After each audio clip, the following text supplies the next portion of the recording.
भूत चुड़ैलों की खूनी बारिश।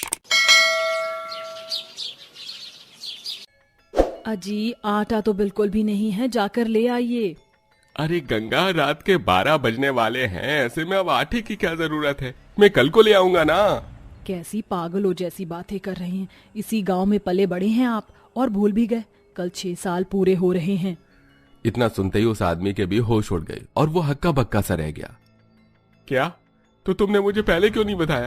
अरे अभी तो गांव की सभी दुकानें खुली ही रही होंगी, मैं अभी आटा लेकर आता हूँ। वो आदमी जल्दी से बाहर गया। पूरे गांव में 11:30 बजे तक भी खूब हलचल थी और सभी लोग अपनी जरूरतों का सामान घर में भर रहे थे।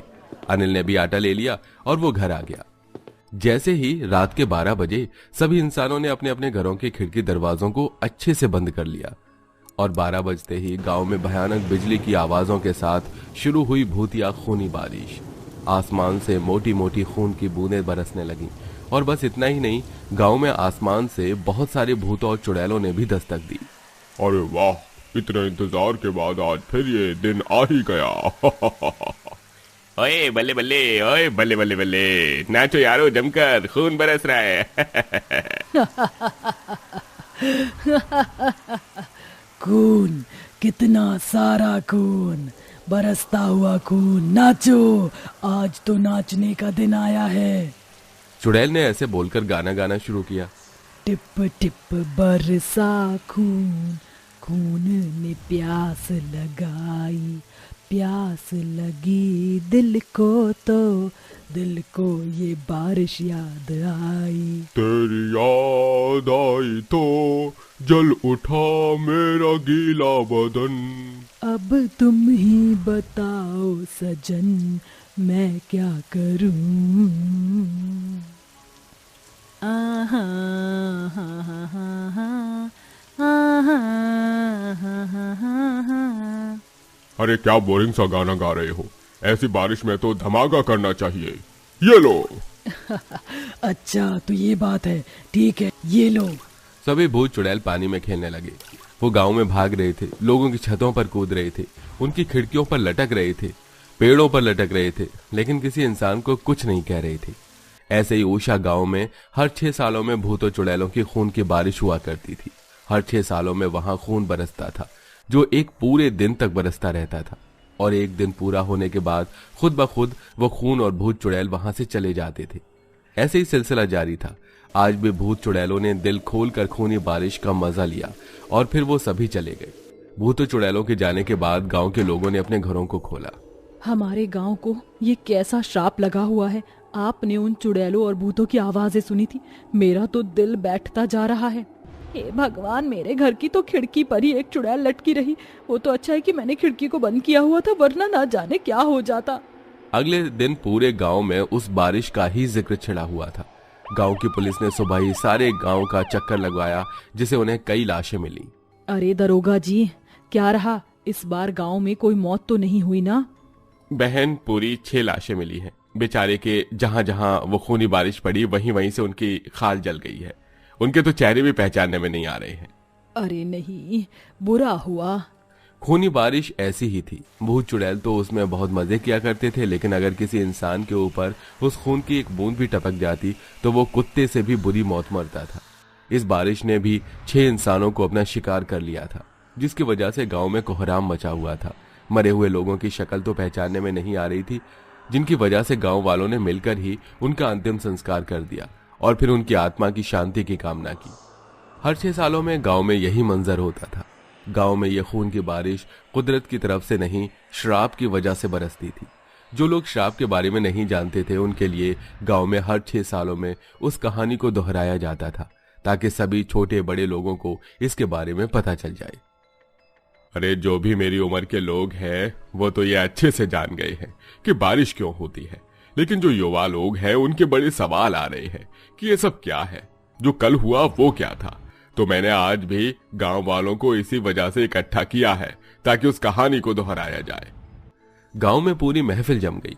छोटे बड़े सभी लोग वहां इकट्ठा हुए और गांव के मुखिया ने कहानी सुनाना शुरू किया।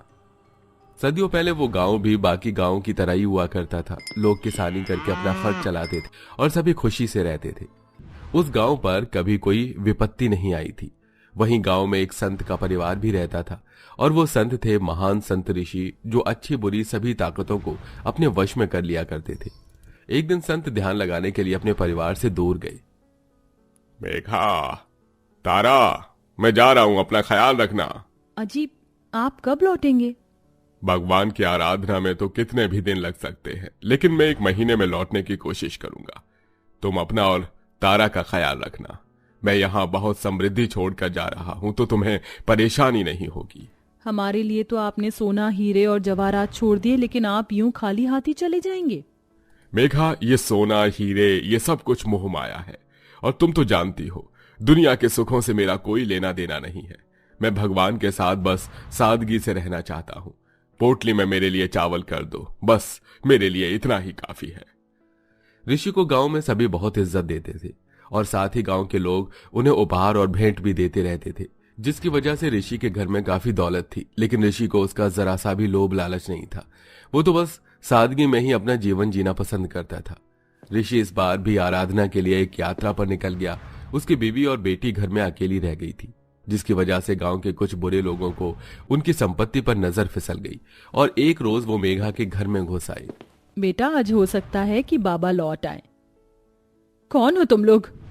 हम हैं तुम दोनों के बाप। चलो अब जल्दी से दोनों माँ बेटी जितना भी माल दबा कर रखा हुआ है हमें दे दो। तुम्हारी हिम्मत भी कैसे हुई हमारे घर में ऐसे बिना इजाजत घुस आने की? ये ऐसे नहीं मानेगी, मार डालो इन दोनों माँ बेटी को। वैसे भी झूठ मूठ के संत ने सारे गांव को अंधविश्वास में डाला हुआ है। आदमियों ने छोटी सी बच्ची तारा और मेघा के ऊपर कोई रहम नहीं खाया और उन्हें मारकर घर में ही पंखे पर लटका दिया और उनका सब कुछ वो सभी लूट कर ले गई। कुछ देर के बाद ऋषि खुशी खुशी गांव वापस आया और घर में आकर अपनी पत्नी और बेटी को पुकारने लगा। मेघा, तारा, कहां हो दोनों? क्या वो घर में नहीं है? अभी ऋषि ने ऐसा बोला ही था कि तभी उसे अपने सिर पर कुछ गीला महसूस हुआ, जैसे कि उसके ऊपर कुछ टपक रहा हो। जैसे ही ऋषि ने गर्दन को ऊपर उठाकर देखा तो उसके ऊपर उसकी बेटी लटकी हुई थी, जिसका खून ऋषि पर बारिश की बूंदों की तरह गिर रहा था। अपनी बेटी को मरा हुआ देख ऋषि पागल सा हो गया। तारा, तारा बेटा!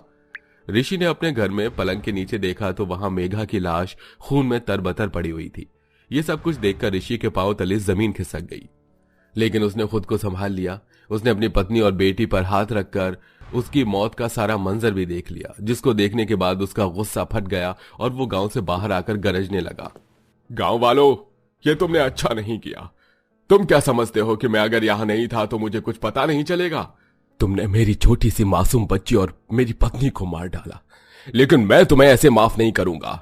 मैं तुम सभी गांव वालों को श्राप देता हूं। जैसे मेरे मुंह पर मेरी बेटी के खून की बूंदें गिरी, वैसे इस गांव में हर 6 सालों में खून की बारिश होगी। उस बारिश में भूत प्रेत आकर तुम्हारे आंगन में तांडव करेंगे, और जैसी मेरी पत्नी की शक्ल तुमने कर डाली ना, अगर उस खून की बूंद ने तुम्हें छुआ भी तो तुम्हारा भी यही हश्र होगा। तुम सभी तड़प तड़प कर मरोगे। ये मेरा श्राप है, और ये श्राप है जिसका न कोई अंत होगा न कोई तोड़। ऋषि के श्राप देते ही गांव में आंधी चलने लगी और रात के 12 बजते ही खून की बारिश शुरू हो गई।